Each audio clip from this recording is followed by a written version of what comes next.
Oke, selamat sore ya, sahabat guru seluruh di Indonesia. Salam sehat untuk kita semua ya. Jadi untuk teman-teman, sebelum saya akan memberikan info ya tentang gimana panduan teknis peserta ujian pretest PPG dalam jabatan tahun 2022 berbasis domisili. Jadi untuk sahabat guru seluruh Indonesia ya yang akan ikut pretest ya, ini saya akan kasih info ya panduannya, dan ya mohon bantuannya untuk subscribe ya, supaya saya makin semangat membuat atau memberikan info-info tentang PPG 2022. Oke. Kemarin di surat pengumuman seleksi akademik ya. Jadi di situ tertulis bahwa ujiannya berbasis domisili ya. Nah, jadi contoh saya cari sebentar.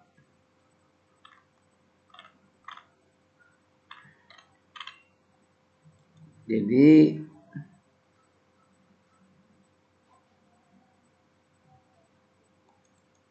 sebentar ya, saya buka dulu.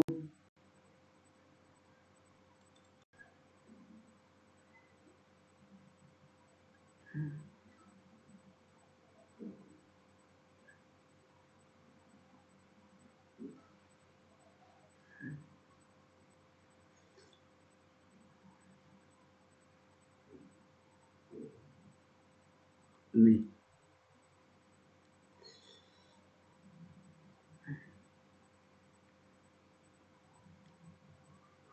Oke, kita buka. Ini ya.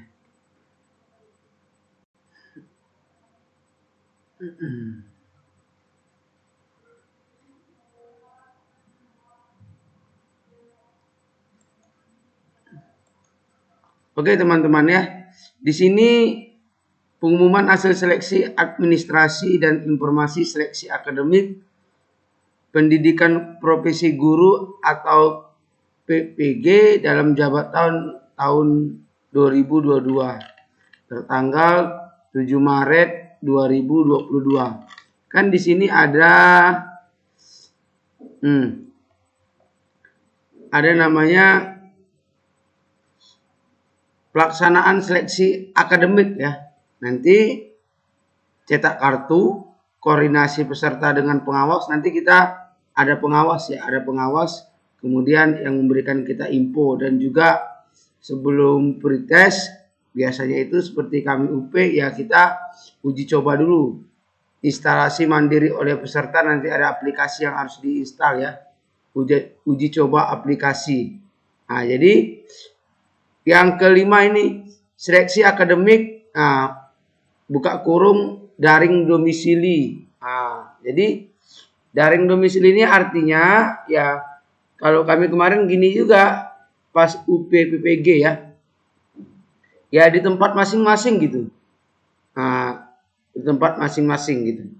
Di rumah boleh, di sekolah boleh. Tapi ya tempatnya itu yang pertama akses internetnya lancar, listriknya nyala gitu ya.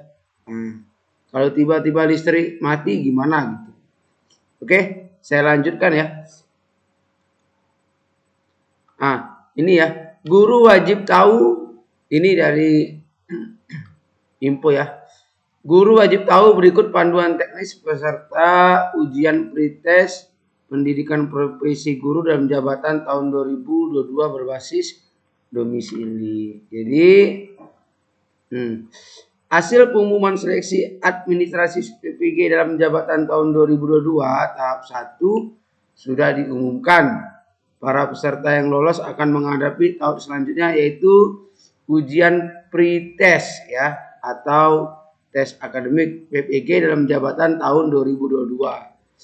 Berikut adalah panduan peserta ujian pretest PPG dalam jabatan berdasarkan peraturan terakhir panduan teknis ujian pretest PPG dalam jabatan tahun 2021 karena secara resmi dari pihak Kemendikbudristek belum mengumumkan panduan teknis.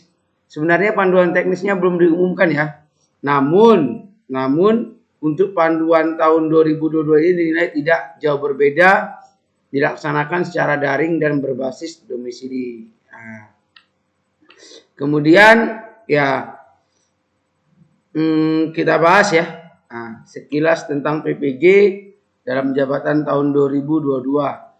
PPG dalam jabatan tahun 2022 sesuai dengan amanat UUD nomor 14 tahun 2005 tentang guru dan dosen pasal 8 menyebutkan guru wajib memiliki kualifikasi akademik, kompetensi, sertifikat pendidik sehat jasmani dan rohani, serta memiliki kemampuan untuk mewujudkan tujuan pendidikan nasional ya. Itu udah jelas ya, mencerdaskan kehidupan bangsa. Ada di UUD 1945 ya, di pembukaan. Program Pendidikan Profesi Guru atau PPG dalam jabatan merupakan salah satu kebijakan Kementerian Pendidikan dan Kebudayaan untuk menyelesaikan dan menuntaskan sertifikasi guru dalam jabatan sebagaimana yang diamanatkan dalam UU nomor 14 tahun 2005 tentang guru dan dosen. Oke teman-temannya, jadi panduannya ya yang harus kita penuhi kayaknya tidak berbeda jauh ya, karena kami juga tahun kemarin itu ujian pengetahuannya atau UP ya, UP UKM PPG ini artinya uji kompetensi mahasiswa pendidikan profesi guru dalam jaringan berbasis domisili tahun 2021 gitu, nggak berbeda jauh ya. Nah, ini pengertiannya nanti teman-teman ketika sudah selesai perkuliahan itu terakhir nanti UP ya. Kalau udah masuk perkuliahan PPG. UP adalah uji kompetensi diselenggarakan secara serentak dalam jaringan atau daring ya. Untuk mengukur pemahaman konsep atau materi pencapaian tujuan capaian pembelajaran lulusan CPL. Ujian pengetahuan berbasis domisili adalah ujian pengetahuan yang dilakukan secara daring atau online. Peserta berada di tempat tinggal masing-masing atau domisili atau tempat yang dipilih mahasiswa dengan pertimbangan akses internet. Jadi akses internet itu sangat penting ya. Sangat penting. Nah, yang pertama spesifikasi ya. Minimal perangkat ujian yang harus dipenuhi ya. Jadi yang harus kita miliki. 1, laptop. Laptop kita gimana? Minimal layarnya 10 inci gitu ya. Menggunakan sistem operasi Windows minimal 8 gitu ya. Yang 32 bit. Memiliki minimal RAM 2 GB ya. Kalau lebih dari 2 GB ya gimana? Ya bagus ya. Nah, bagus gitu ya. Kemudian dilengkapi audio yang berfungsi dengan baik. Kemudian memiliki baterai dalam keadaan yang berfungsi dengan baik, atau kalaupun teman-teman ya laptopnya baterainya tidak ada, itu ya lebih baik saya sarankan pinjam dulu laptop temannya yang memiliki baterai ya. Sehingga ketika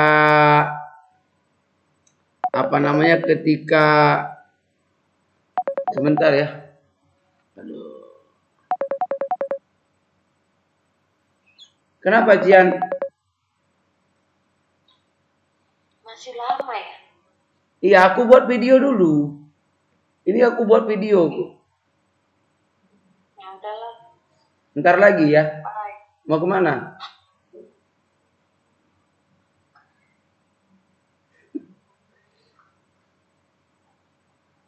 Ya ntar ya. Udah ya. Dadah. Duh, istri nelpon lagi ya.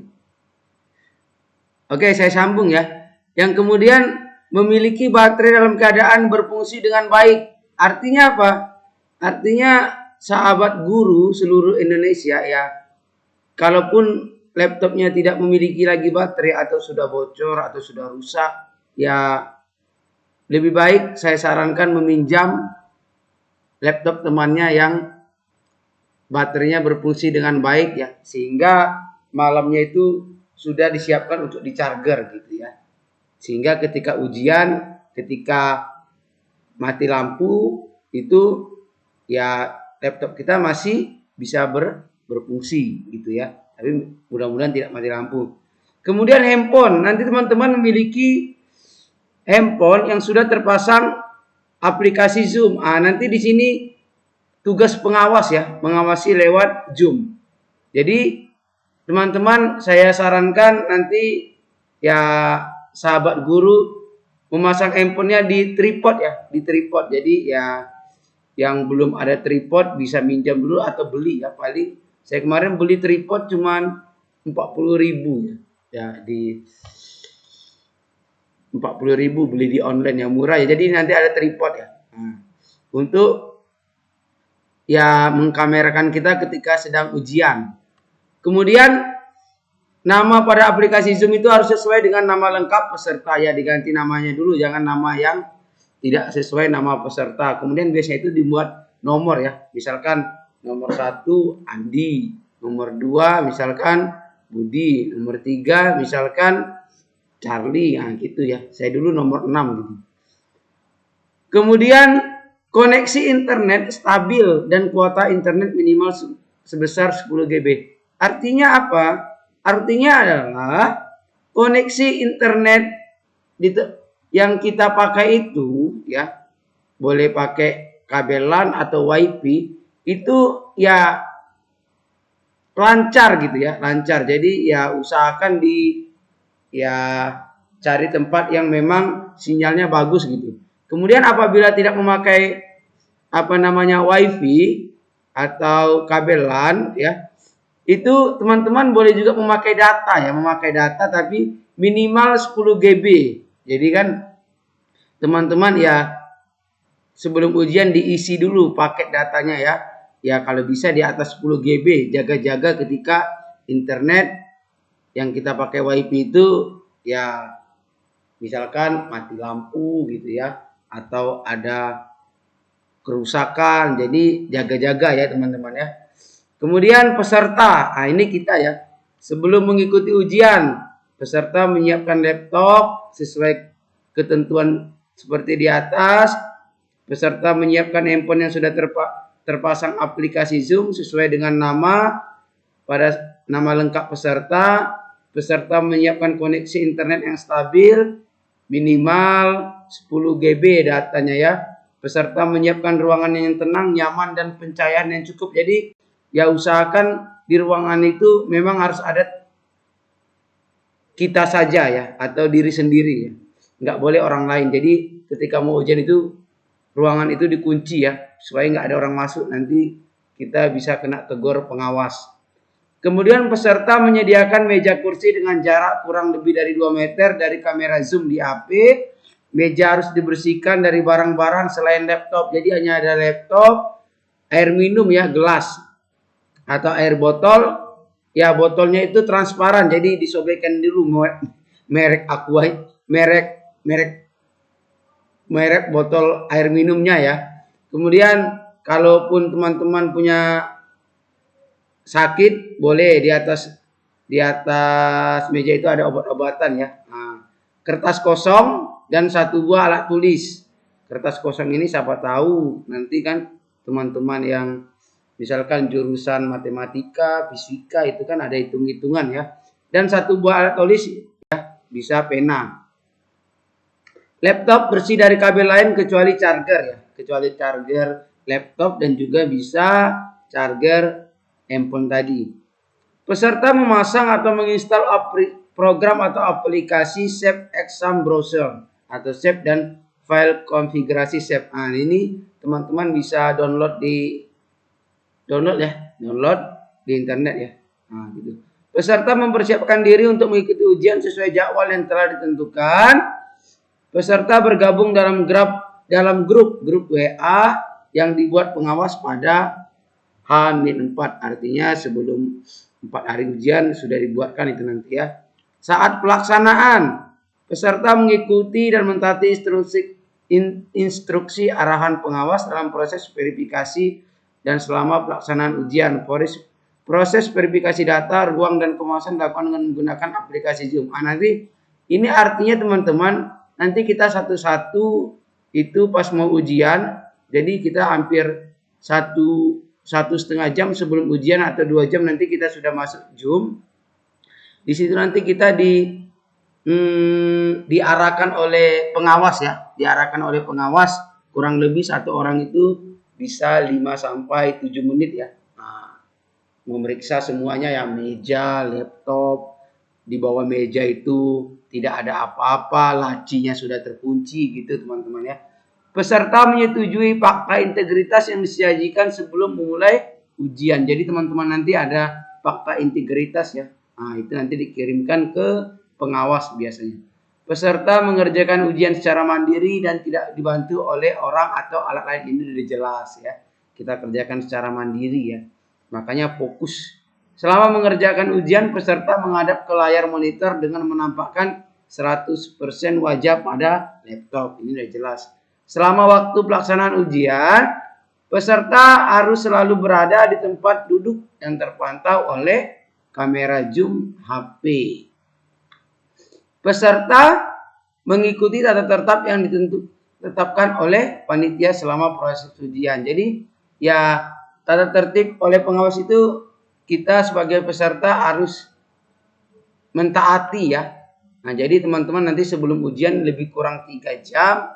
Ya teman-teman yang mau buang air kecil, ya buang air besar silakan ya. Nanti ketika ujian itu tidak boleh biasanya. Tidak boleh ya, tidak boleh. Tidak boleh meninggalkan tempat duduk gitu ya. Gitu. Setelah pelaksanaan, peserta mengisi angket atau kuesioner umpan balik yang disediakan oleh penjaminan mutu panitia nasional. Ini kami kemarin ya, UKM PPG, uji kompetensi mahasiswa ya. Nanti disediakan linknya oleh pengawas di grup. Kemudian peserta menunjukkan kepada pengawas, coretan nanti ditunjukkan, kemudian disobek-sobek sekecil mungkin ya, seperti kami kemarin. Peserta mengakhiri UP sesuai arahan pengawas.